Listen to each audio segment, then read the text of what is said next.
Welcome to Bleach Revisited.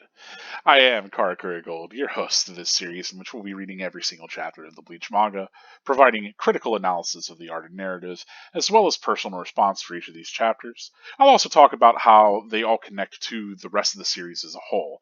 So this is exactly where you should be if you're a Bleach fan, whether you're a new fan, an old fan, or if you're just getting into the series. We're going to be revisiting the entirety of it, so this is the way to do that. As always, we'll begin starting these episodes as we usually do with the reading of the chapter. This is chapter 46, Carneades, back to back. The Soul Reapers wiped out the Quincy's? That's right, they had to prevent the collapse of the universe. Bleach, chapter 46, Carneades, back to back. In the Soul Society, the Soul Reapers are often called balancers. An equal amount of souls must be maintained in the Soul Society in this world at all times. Do you know why?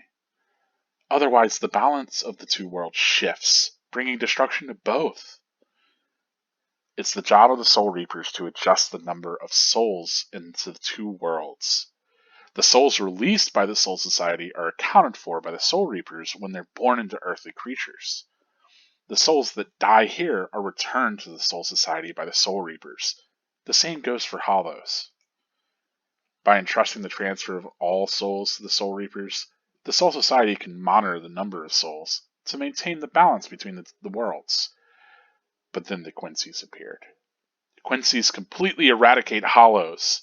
So the souls released to this world don't return to the Soul Society.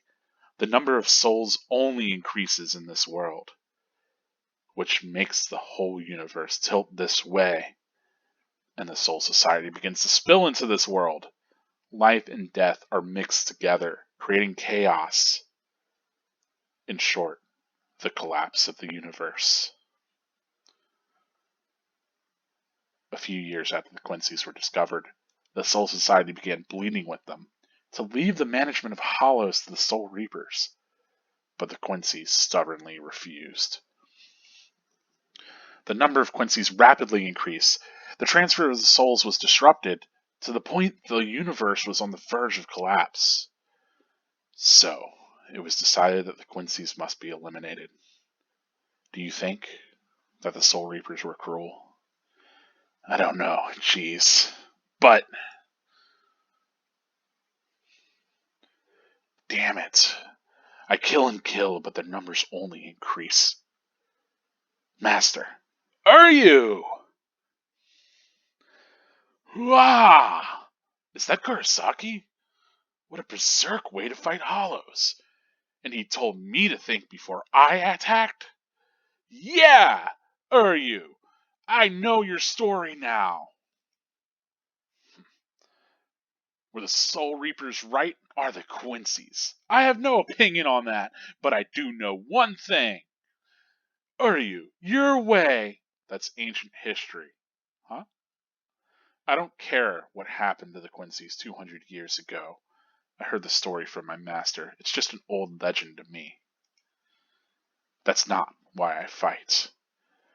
When I heard the story of the fall of the Quincy's, I actually thought those Soul Reapers were right. I'm not so sentimental that I'd hold that against you. Until I saw my master die before my eyes. Master, what is it, Uryu? That story about our annihilation, you left out the details. Were the Soul Reapers wrong in the end? That's not it, Uryu.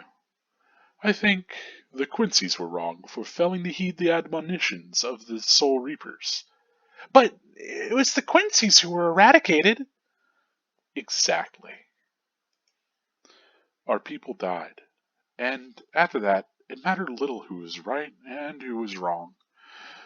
What we had to think about was how to make sure that such a thing never happened again. That is all. Seeing the sad faces of humans or Soul Reapers pains me. Master, I have one more question. What is it? Will this traditional Quincy costume ever be updated? It's really lame. And Master's robes, too. He was a kind man. My master never taught me to dislike or to hate anyone. As one of the last surviving Quincy's, Master was under constant surveillance. But Master kept arguing the case to the Soul Reapers that Quincy's were necessary. He thought of ways for both groups to fight together. Soul Reapers and the Peace of Soul Society are always slow to respond to the Hollows in this world. He argued that it would have been better to have a contingent of Quincy's in this world who would be constantly on the lookout for Hollows and able to deal with them quickly. But the Soul Reaper's reaction to that was always the same. Don't interfere with our work. So, my master was killed. The enemy that day was 5 large Hollows. It was obvious he was no match for them without the help of the Soul Reapers. But, as always, they were so slow to arrive.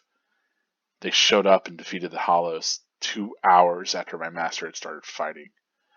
Master had been dead for an hour before they arrived. In the end, Master's philosophy never reached the Soul Reapers. If they had embraced his ideas, if they had recognized the strength of the Quincy's, they would have arrived in time to save him. And Master wouldn't have had to die. Do you understand, Ichigo Kurosaki? I must demonstrate to you the strength of the Quincy's.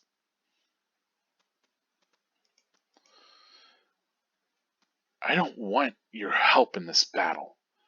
You're a Soul Reaper and I'm a Quincy. Our ways of thinking are totally different. And if you think that my way is wrong, then please, watch from there. I will demonstrate its effectiveness. You? Talk too much! Hey, what do you do that for? Shut up! Holy smokes, your story was so long I forgot the beginning. Point is, your master's #1 desire wasn't to prove the Quincy's are better than Soul Reapers. He wanted to fight as a team. If you don't do that now, you may never get another chance. So Soul Reapers and Quincy's are the opposite as bookends. Fine. Fighting overwhelming odds is still done better back to back. Karen and Dad are late. Ichigo's not back either. I'm so lonely. That's it, Ben. Ooh, that's it, Ben. That has been it for this chapter, chapter 45. Now 46. Ooh, I'm getting behind myself, I guess. This has been chapter 46 of Bleach. That's it for that chapter. Let's hop right into analysis and response for the chapter. Both talking about the art and the narrative and kind of how I feel about it, right? My own kind of personal takeaways, as well as, I feel sort of just analysis in general, which is, less of whether or not I like the thing and more of kind of how it's functioning. First and foremost, Carneades, I believe, is the name of a philosopher. I think it's a Greek philosopher, so Greek pronunciation there, like Carneades. I don't know. I'm not good at Greek pronunciation. Bionocles, Carneades, maybe. Anyway, nevertheless, it doesn't really come up here. I don't know if his philosophies are tied into this. I'm not very familiar with Carneades. You typically are taught in at least Western education about like Socrates, Plato, all of that. Maybe a little of Aristotle, maybe a bit of Nietzsche and Freud, but we often don't get ones like Carneades or Sartre. Or, there's a couple of different philosophers that we typically don't touch on. And honestly, we don't get a lot of the French, people either, really, until you get to the collegiate level. But that's besides the point. I don't think that has a ton of connection here. If it does, if you have insights into that, how that philosopher kind of connects here, or if that's really significant, let me know, because it was definitely a decision on Kuba's part to name the chapter that. Anyway, back to back obviously is a reference to Ichigo and Uryu fighting back to back, right? That's the conclusion that Ichigo comes to. But we start at this very serious moment, which of course we have the blacked out background on our characters. having pretty solemn or serious expressions here, which helps us really, again, hop back into that mood, that moment from before. Um, and I love how much that we're presented with these different like sides as we're presented the idea of this universe in balance. It's kind of interesting. Yet another cool chapter cover. I believe that this sort of spiraling, like this pattern is used again in the first opening in Asterisk. The first opening of Bleach is really just like a love letter to a lot of these chapter covers. So if you haven't watched any of the anime, or even if you have, go back and watch opening one of Asterisk and look back at like all these opening chapter covers, or keep them in mind, because they sure to get referenced a whole bunch. Um, this particular graphic, like I said, gets used, though I think they have Ichigo in the bottom right and Rukia in the top left or something like that. Anyway, um, we get to, this kind of generic presentation of a Soul Reaper. It's kind of unclear from the Asuichi, or the Asuichi, what am I saying? The Zanpakuto's, guard, basically, their sword. Typically, the swords in Bleach are very, very distinct. Like, they all have distinct designs, but it's unclear from this design if this is meant to be anything other than generic. I think we're meant to be taking this as a generic Soul Reaper, not as, like, reflecting anybody. Because we're kind of talking generically of, what happens here with this balance or seesaw, this idea of the worlds being in balance, right? And here we finally get a little bit of an understanding of why Quincy are a problem. And this has been hinted at before, and we talked about that in previous episodes. But here it's finally kind of put explicitly. I do wish that more of the art was dedicated to really selling these ideas. I think the place where the art really comes the shortest of explaining things is like in this idea of the souls passing between these realms. It's one of the things that I think a lot of people have questions about is the world of Bleach and how the mechanics of the world function, like reincarnation into Soul Society, and then like I guess the souls come back to our world, especially Western readers, because it's very different from Western philosophies of afterlife that don't involve reincarnation, right? Um, so we're often in the Judeo-Christian sort of sense. A lot of that doesn't really. That's like you die and then you pass on. You don't have this cycle of rebirth.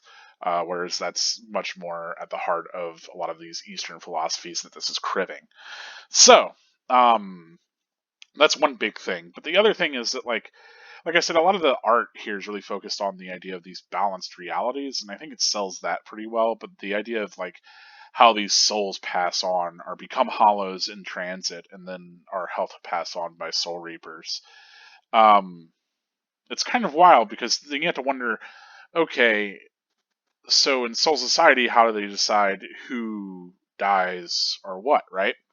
It opens up a lot of questions, I think, and ultimately, the idea is that the Soul Society, Soul Reapers, ultimately are the arbiters of that. So, really, what Ruki expressed before, you don't know how true this is or not, or if she was just trying to comfort the parrot boy, right? But if you remember, and that she expressed that in Soul Society, you don't have to worry about hunger, you don't have to worry about money, things like that, right? You'll be able to live peacefully. So it's at least a post-scarcity sort of society. It seems like it's, at least from the way that it's portrayed this early. And then also, it seems like it's maybe dystopic, obviously, but the idea is that maybe people don't die quite as easily. That there isn't the same sort of suffering that there is in the human world. So then you have to wonder, I guess, there must be some sort of official basis for like, okay, this many souls have passed on in the human world. We have to ensure this many souls return. And we don't really get any clear justification, or I guess clarification, for how Soul Reapers do that on the Soul Society end of things. So it does open up that question, but I think we're meant to kind of not worry too much about that because the focus here is on the balance of these worlds, right? It's much more on the fact that Quincy disturbed that balance because they take souls out of the equation, which isn't really a problem. Like, here's the thing: is like Yeah. Oh no, Quincy's are eliminating souls, so some souls aren't returning to Soul Society. So this side gets up balance. But it's like, okay, well, you know, just make sure that. So like the idea is that there are less souls in the human world, right? Because they've been eliminated before they could move on to Soul Society. But then that just means that you have to compensate on the Soul Society end. You just have to like kill off more people. I say kill them off. I mean like rebirth them, whatever, right? If they're living in Soul Society, they at least must have some understanding of the idea of this cycle in the first place. Whereas it seems like humans are kept more in the dark. So if anything, it seems like it'd be fine.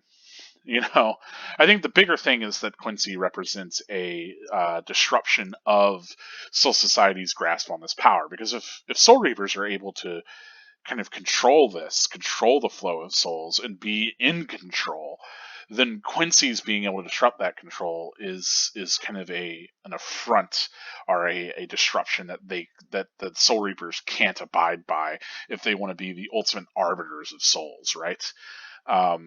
If they truly want to reign, then that's important, that they control the flow of souls and that they're in charge of it, which is tyrannical. Certainly. I think we're not supposed to really read too much into that, but it's certainly there. I think it's an element that's meant to be taken, and the moral ambiguity of should the Quincy be eradicated is meant to be taken into consideration as well. Here we get further complete elaboration that yes, they eradicate hollows, though that was kind of made clear to us before. This has just been really explicitly stated now.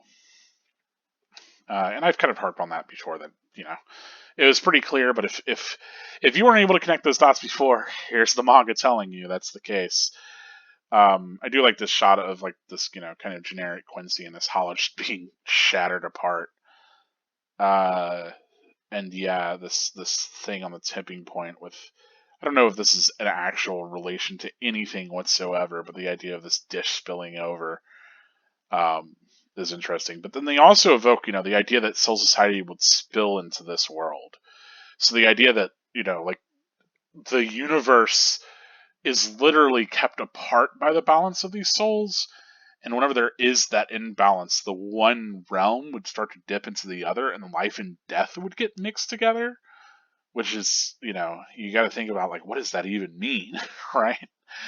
But the idea is, it would create chaos. The worlds would kind of overlap each other, I think, to an extent. And then the idea is the universe would collapse. So I think whenever they're talking about universal collapse here, it's important not to read it as the end of the universe, which was the implication I certainly kind of gave you maybe in the previous episode, which I think is what you're kind of supposed to take away. But the way that Ruki explains it, the collapse feels like these layers of the universe falling upon each other and being melded into one in a way that would be chaotic.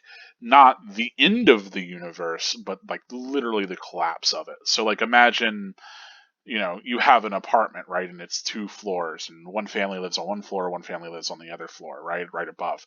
The collapse of that apartment, I mean, yes, it technically does destroy it, but if the second floor fell into the first floor and now everybody was in the same floor and having to be occupy that same space, right? Uh, let's say it's still a livable space, but it's now obviously a lot more chaotic. It's one shared space. You had these two realms that were separate, but now they've collapsed into each other. I think that's the idea here, right? Which obviously would be pretty chaotic, and would be the sort of thing where would people really accept Soul Reapers being in charge of all of this if, they were aware of it, right? So yeah, and then you have to wonder. Then you have to wonder about like, okay, well then how much would the spiritual and the physical override each other?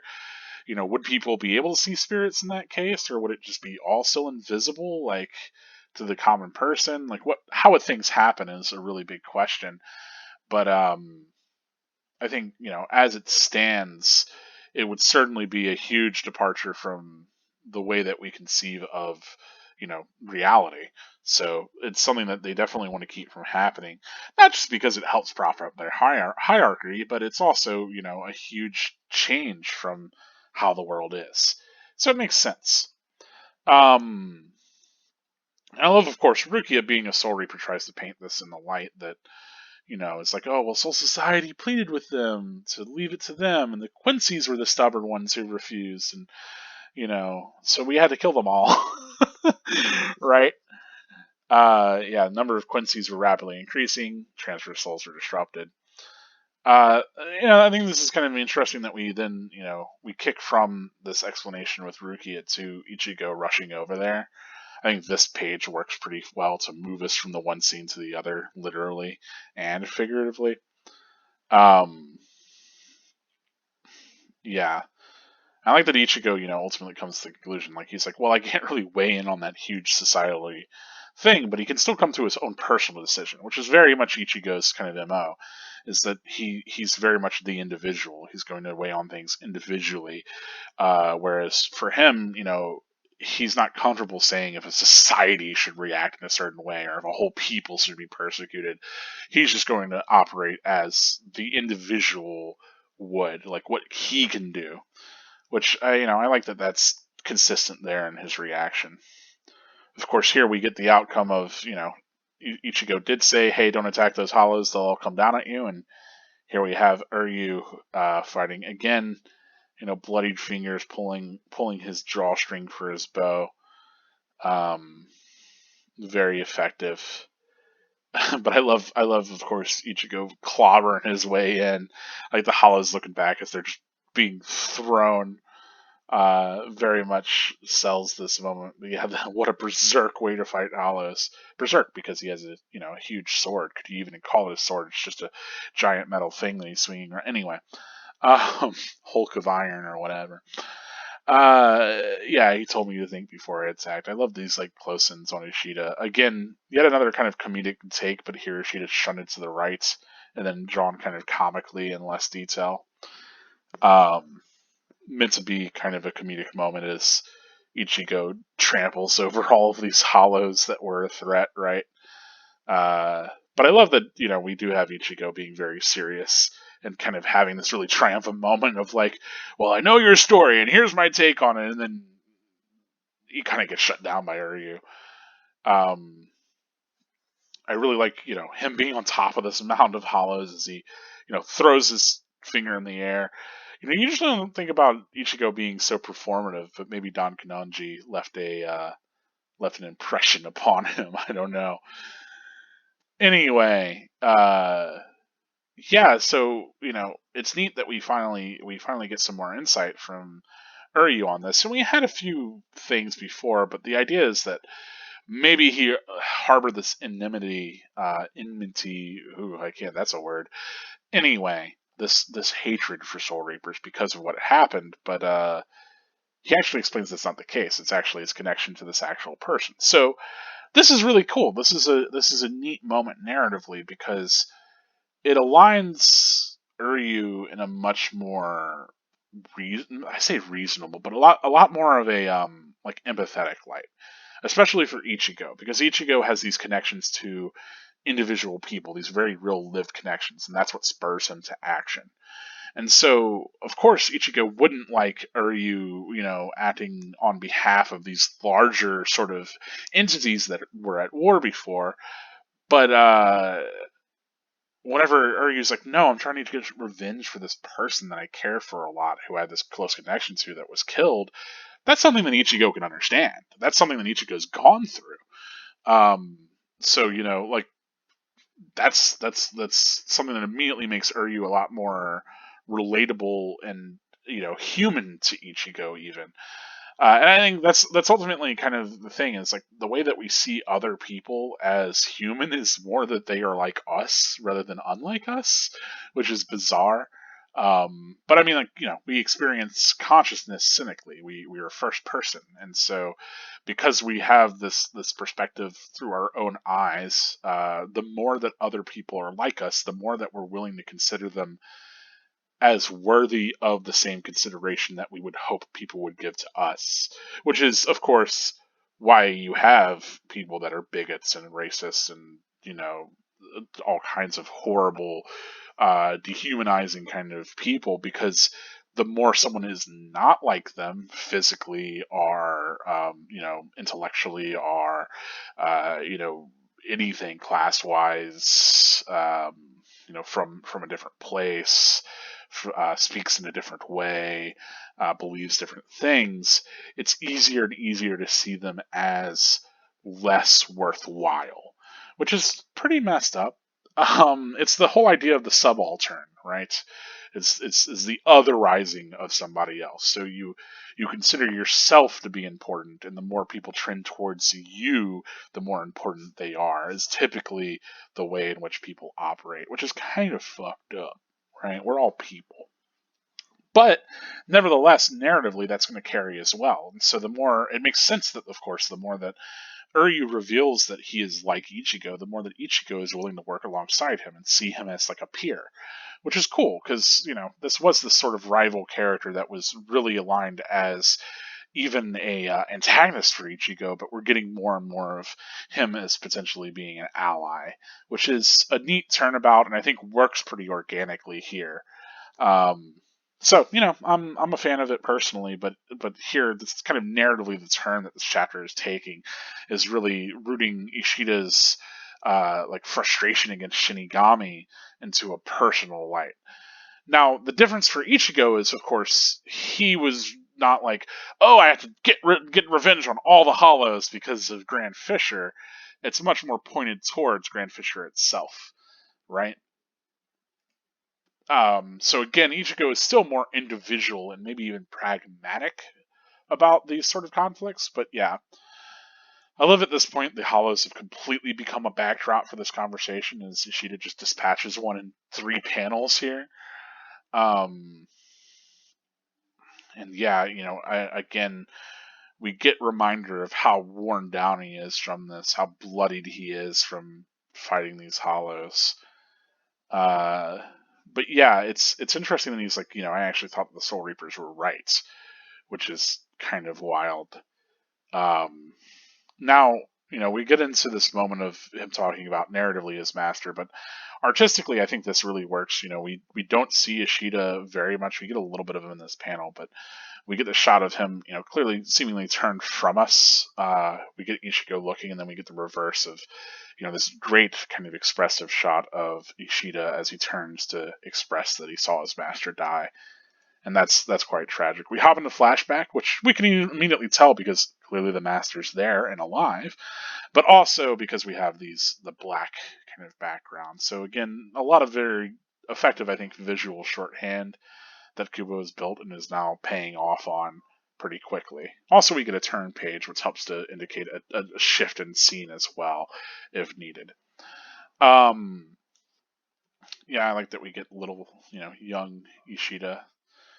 And so, it's kind of interesting here that we get that master expressing that the Quincy were actually the ones that were wrong, and that maybe they should have listened to the Soul Reapers because even though they were eradicated, yes, and that's wrong that they should have been genocide.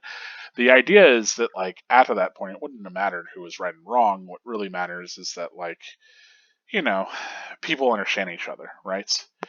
That sort of pain is unfortunate. Um, yeah, and he goes on to explain that like clearly he wanted them to work in tandem with one another. So yeah, of course, I like little Uryu asking if the traditional Quincy costume will ever be updated, and it's totally lame. Clearly he's fashion focused. He's in the sewing club, so it's kind of cute that there's that connection, but it also establishes that Quincy have this traditional garb that they wear. And so there's this sense of tradition among the Quincy, which is kind of interesting. That's what that kind of tells you. It's not just like they have the same outfit, but like that they have this traditional outfit, right? And that they pride these traditions in a lot of different ways. Anyway, um, yeah, and so I like that we cut over. Of course, here we get more backgrounded faces as what our focus should be in the text in the foreground, right? So yet again, interesting to see that continuing to happen. I don't know if that ever stops. I wonder if Kuo does that forever. Anyway, um, it's interesting that Ishida, or at least his master's idea was that because Quincy can react so quickly to hollows, where Soul Reapers, they have to have an agent sent out and they have to respond and it takes time. And Quincy could just be like, "There's a hollow over there. I'm going to shoot it now. Okay, it's done with." Like Quincy could respond to a hollow threat much quicker. And so, if a Shinigami is not able to arrive in time to actually save anybody, it's important that a Quincy's around in order to actually keep people alive, which makes a little bit of sense. And I think, again, and the other thing that's not stated here is that clearly the Shinigami could have just taken care of things if they were working in tandem with the Quincy. But like I said, it was a threat to the Shinigami's kind of power, I think, right? Um, yeah. So, and I think that gets reflected in like the don't interfere with our work, right? That the Shinigami consider it an interference from the Quincy rather than something that they can really work together with. Great expression here, especially cutting off the eyes, really serious shading to um, really sell this moment. Now, I will criticize this a little bit in that Uryu keeps insisting, like, "Oh, my master was killed.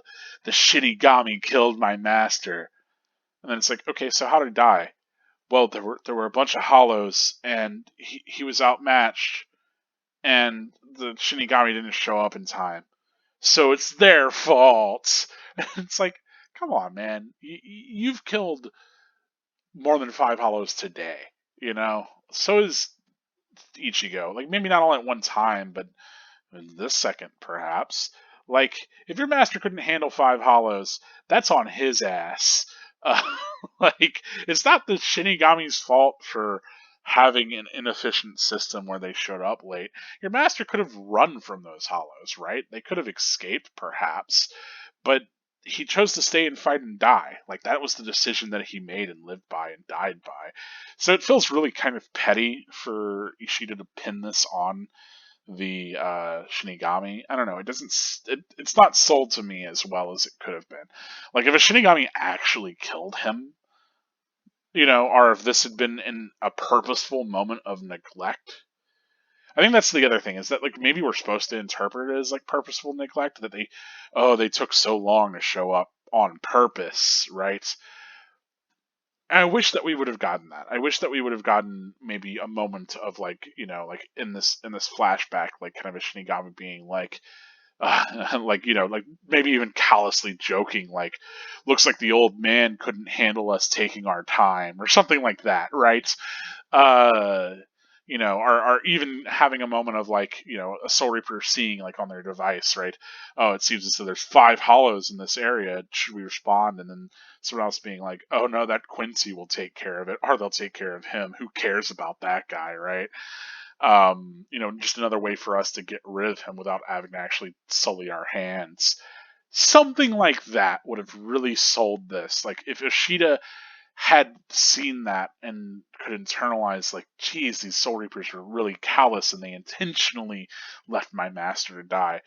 But I don't think any of this speaks towards intentionality on their part. I think it's just like, yeah, they have an inefficient system. That's what your master was saying.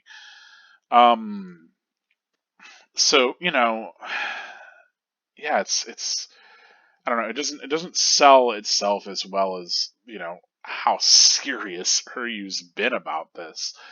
Um, and then maybe he took it personally in a lot of ways because of all this tied up into it. And yeah, if someone dies, you want to feel as though there's somebody that you can blame, right?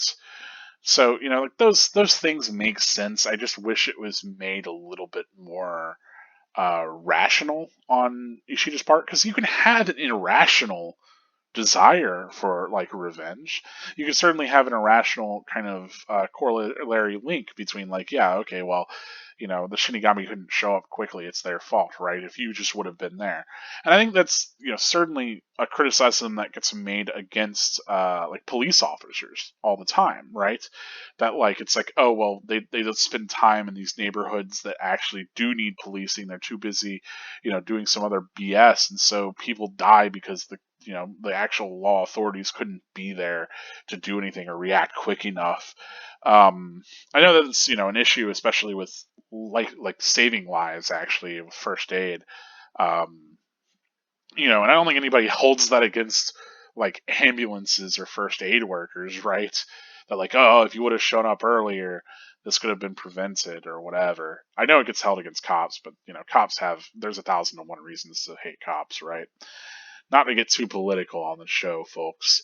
But the idea is the same, that you have these arbiters of force, and they are stopping threats, and you would want them to have an efficient system. And whenever someone that you love is constantly arguing for an efficient system and is constantly being denied that and then dies because that system is inefficient, it's easy to feel like you should blame the system, I think. Even though it doesn't really feel justified from my point of view, I could see how it would be justified from Uryu's point of view. Yet again, remember, this happened to him whenever he was young. It also happened to him, like right now he's only like 15. So processing all of that, I don't expect him to have a mature mode of processing that, right? It makes sense for him to be a little bit vindictive, like a little man. Society sucks. Fuck the police. Soul Society sucks. Fuck the Shinigami. Like I think that perfectly fits for his age. So while I do wish there was more to justify it to me, the reader, I think it still works. It's still effective. To an extent, it certainly helps to create Iryu as this kind of immature character in a lot of ways, which we already got that from the fact that he was willing to endanger all of these people just to prove this point, right? And not even to prove this point to Ichigo, but to himself, really. Yeah. Yeah, it's kind of like, okay, I do like that we get some pretty good moments of real defiance here. Are you looking very gangly? I don't know why yes, your hands go beyond your knees, maybe. Weird. I'm trying to think of exactly how, like, arm wise and how many heads he is, proportions. Um, yeah, this expression of like, just watch. I like the hollows drawn in this kind of inky style here. Really, this panel I think is fantastic, especially as establishing like Ishida is against these sort of supernatural threats. But the kind of hilarious thing is Ichigo, of course, has this moment where he runs up, and then we get straight into a gag as he kicks Uryu into this hollow's face. Expresses that he talks too much, as he just spent most of the chapter just explaining his whole background and motivations. I like how even the hollow is included in this gag. It gives Uryu a second kick. Great stuff. But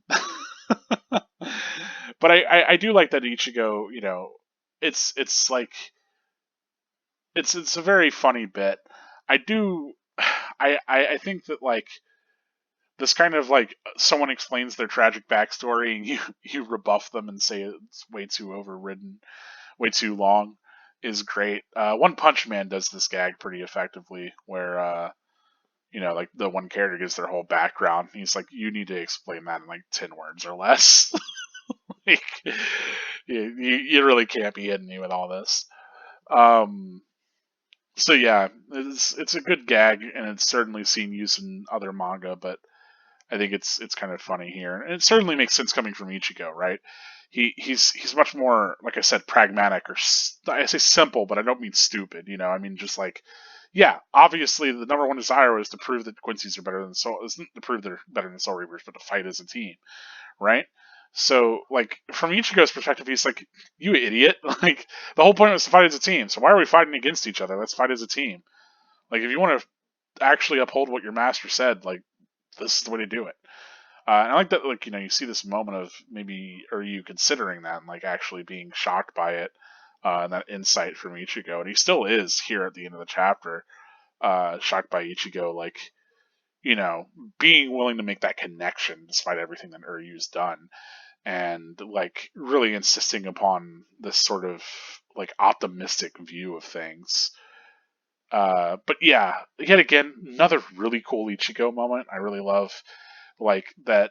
It takes a character like Uryu, who's so kind of immature and rooted in this philosophy of revenge, to really misinterpret the message of his master, or like the outcome of his master's death, and for Ichigo to really snap him out of that. And I love that as Ichigo, as someone that can, like, snap people out of their deep rooted sort of misconceptions about things. I think that's one of Ichigo's real strengths as a character, is his ability to speak towards a more optimistic truth, or at least a more, kind of healthy goal of things. Like, why are you choosing to take revenge on, Shinigami? If we fight together, like, isn't that what your master wanted? Isn't, like, that, like, this is the opportunity for us to do that? Like, he, again, it's the moment of bonds, it's the moment of connection. Ichigo forces this connection with his opponents in a way that we haven't seen really before, because he's mostly been fighting against Hollows, though he still had, some connection with Sora. um, even if he detested like things that he did as Acid Wire. But I think here we start to really see these real moments of humanity from Ichigo, of him really, and I say moments of humanity. We talked about that a little bit more. But what I mean by that, you know, is the capability to see somebody else as worthwhile or human, or to really ally with another person, to have this connection to another person, especially when they are unlike you, right? Um, and so, yeah, it's a great moment for Ichigo. I think it's a fantastic kind of understated in a lot of ways. It's easy to forget that Ichigo is really the driving force between rallying Uryu to his side. This could have easily been, like a build up into a big, cool fight between Sasuke and Naruto, but it's not, right? It's not like this big rival battle. It's like, yo, dude, we had to fight together. Like, that's the point. Let's we're stronger together. You could see the light, that kind of thing. And so I like that a lot. I like that Ichigo, in a lot of ways, really earns that. To always criticize Naruto, of course. I ham on Naruto a lot. I don't think it's as bad as I make it out to be. But Naruto constantly has, Naruto himself, talking about, like, black-haired rival characters, right? Always has Naruto insisting that Sasuke be, like, come and be a part of, be a friend and be a part of the Leaf Village, and, that he'll be forgiven for his crimes and things like that, right? He's constantly, like, insisting on their friendship. And I don't feel like that's earned in a lot of ways. Whereas this moment from Ichigo of camaraderie and, like, really kind of, like, all of this feels natural. It feels earned. It doesn't feel like Ichigo's like, no, you're my friend, Ishida, and we should be fighting these guys together. It's like, like, it doesn't. It's not as hokey or put on as that. So I don't know. It feels way more natural.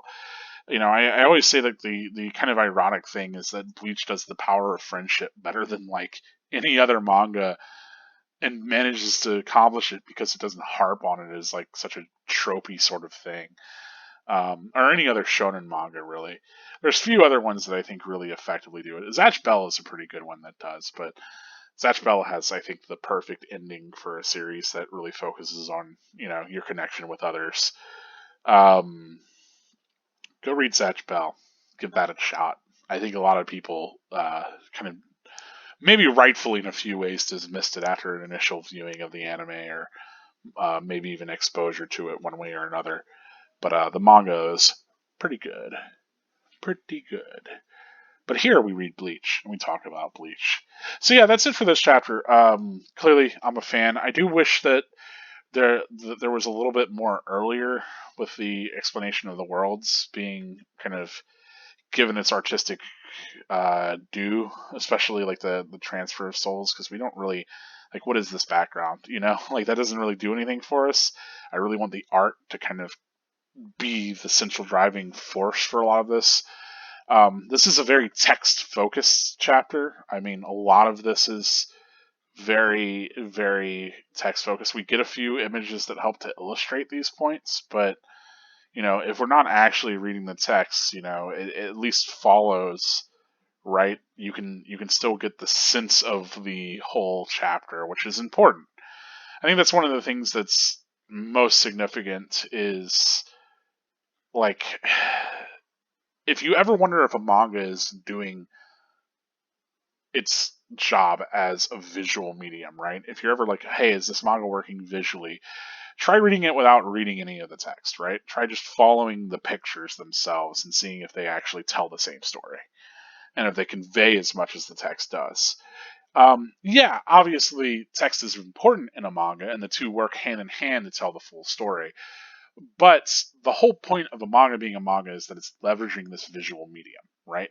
That it's trying to use these visuals to like take the story forward in a way that being purely text couldn't, and even being a light novel with some illustrations and text wouldn't, right?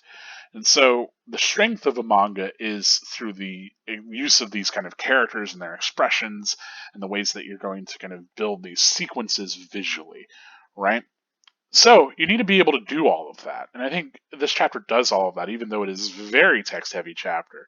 I think where a lot of mangaka and in general, a manga fail is that they get too caught up in telling these stories and not showing them. And at the very least, for this early chapter, and I think for a lot of the chapters of Bleach, it does a good job of showing this sort of important points at the very least.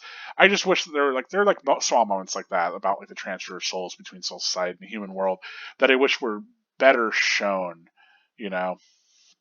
But it can all be perfect, right? I think that there's anything that we crib Bleach on, it's like, yeah, there are moments like that that do fall short of what I would like, but that's more maybe more personal than it is factual or like rooted in anything. I think the other big thing is to make sure that you also have images that flow forward in a kind of way that doesn't distract too much or draw too much of your attention to one moment and doesn't really let the whole thing be balanced. So there's a little bit there that's worth kind of balancing. You have these very strong moments versus these kind of smaller panel to panel moments, and it's important that the panel to panel moments help to build into these large visual crescendos, especially with something like Bleach, where that's the whole point, right? You have these really cool character action moments, or you have these big climactic explosions of power, or a character doing something really awesome, or showing up at exactly the right time, or saying something really cool, and those moments you want to have shine.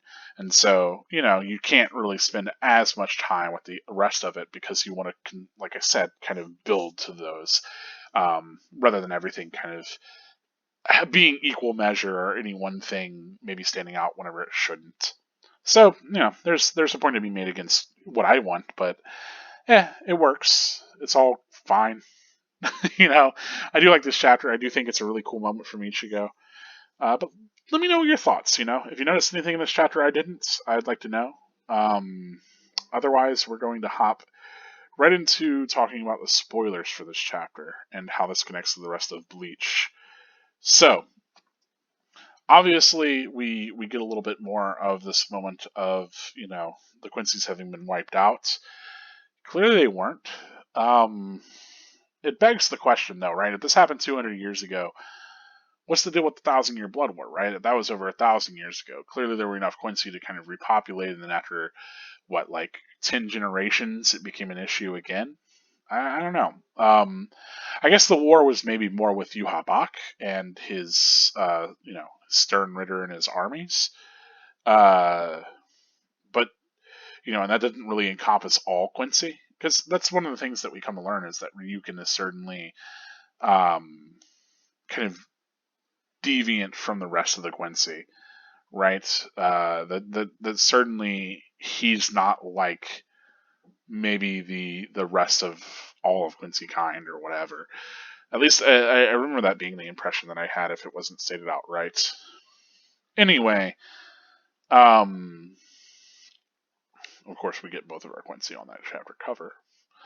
Clearly all the Quincy's aren't eradicated. Misaki was one. And Ichigo is one as well. But yeah, obviously kind of neat is that like the idea of the worlds being mixed together rather than it being completely destroyed is stated here.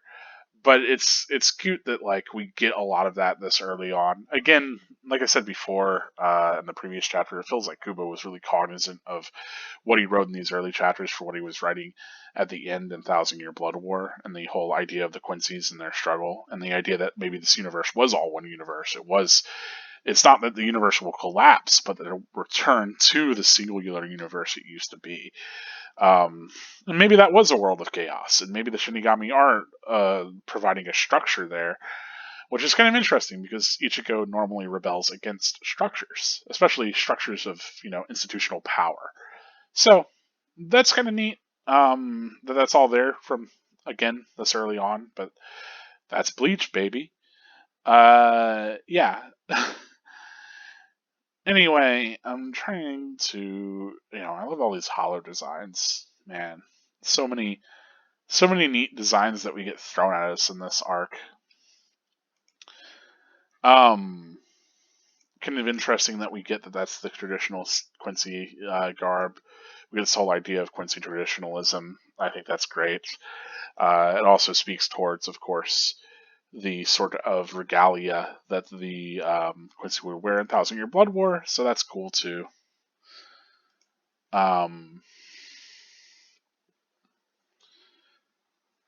Yeah. Anyway, I'm trying to think of any other kind of connections here. Yeah, I wish there was maybe more done to make that explicit, but I don't know if any of the other chapters even do that. Yeah, strength of the Quincy, sure. I'm trying to really think of any other moments here that kind of, you know, speak towards things in the future. There really isn't a ton here. Obviously, the biggest thing here is Ichigo kind of knocking sense into somebody and working alongside them. Ichigo has this really strong facility for, again, like I said, seeing humanity as enemies and then making them align with him. I mean, that's the whole point of the what is it, the Fullbringer arc, right? Is that all the Shinigami that were once his, literally like his enemies, and even Yamamoto, who would never condone such a thing, they're willing to give Ichigo his power because he was able to affect them all. That he created this personal kind of connection with them, especially with Byakuya, whatever. Anyway, Byakuya, Byakuya, yeah, because Byakuya. Anyway, Japanese pronunciation. Ugh. Anyway, but this is certainly the first that we'd see really Ichigo making an enemy into an ally, and this is something that we'll see a lot more, which is kind of cool. Especially the idea of fighting overwhelming odds is done better back to back, right? That's something that we get more and more and more as we go throughout the series, and I think that's cool. Is that we always have these sort of overwhelming opponents, and Ichigo finding unlikely allies and rivals and enemies, and kind of turning people towards his cause. And I mean that's what we would get through all the arcs, right? Almost every arc is that there is some sort of antagonist, and Ichigo is able to rally the people against them, right? With Aizen, clearly he's able to convince and like work together with all these Shinigami against Aizen, who's the real threat. Just like here, the real threat isn't Uryu, it's the Minos Grande and all these Talos, and so he's able to ally with Uryu.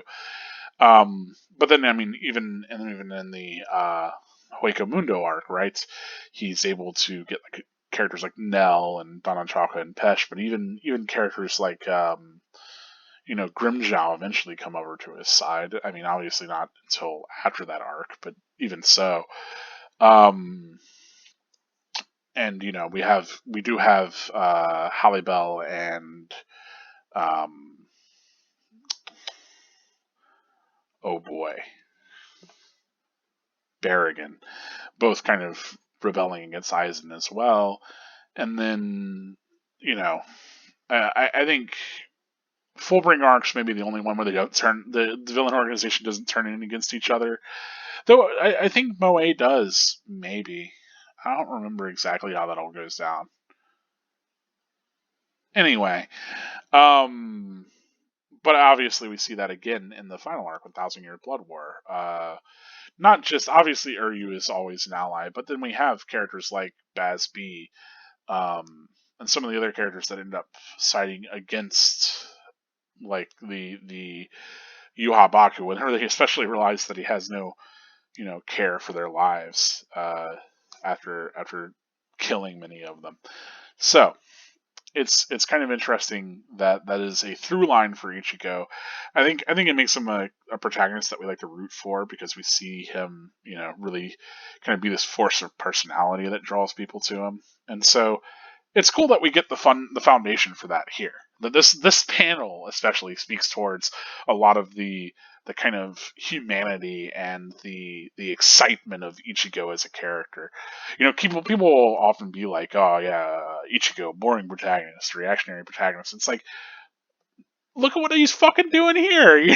Like this is a cool protagonist. I like him, and I mean that's obviously a personal take, but I think rather than just fight against Uryu, which is something that I think a lot of shonen protagonists might do in this situation, and be all angsty about how Uryu and him can't, should be friends. It's like no, he forces him into this situation, and I don't know, it works. Like he's able to ally with him very effectively.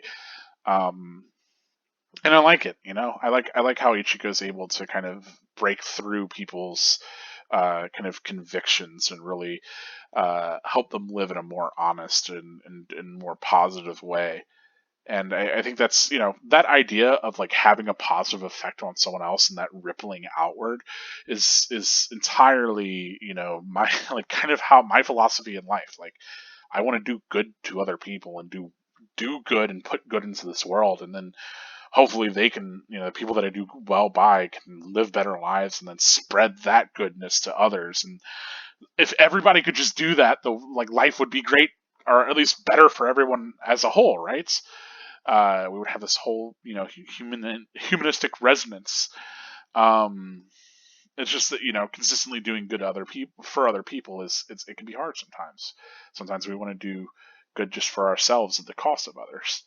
But that's never something that really occurs to Ichigo, which is probably why I like him as a protagonist. Anyway, yeah, it's good times. I like Bleach, and I am thankful that you watched this all the way through. I don't really have a lot of other connections between this chapter and the rest of Bleach. That's all I got for now. If you see any other ones, please let me know in the comments. As always, make sure to mark them as spoilers if you're talking about spoilers, because we don't want to spoil things for those friends of ours who are reading through for the first time. There are pretty significant spoilers for Bleach, obviously, throughout, and it's fun to have, to like, as much as I will argue that a thing should stand on its own, even if you have it spoiled for you, and should still work narratively, even if you know what's going to happen.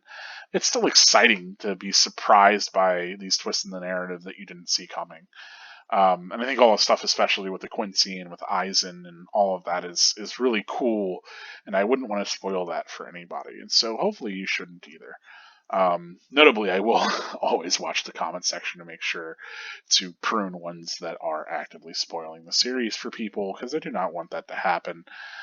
But, I'd rather not censor what people have to say. So please, spoil your comments specifically. Make sure that you're talking about spoilers in your comment before you give it. I know this is a series that is old and has probably had people spoiled inadvertently anyway, but that's how it goes.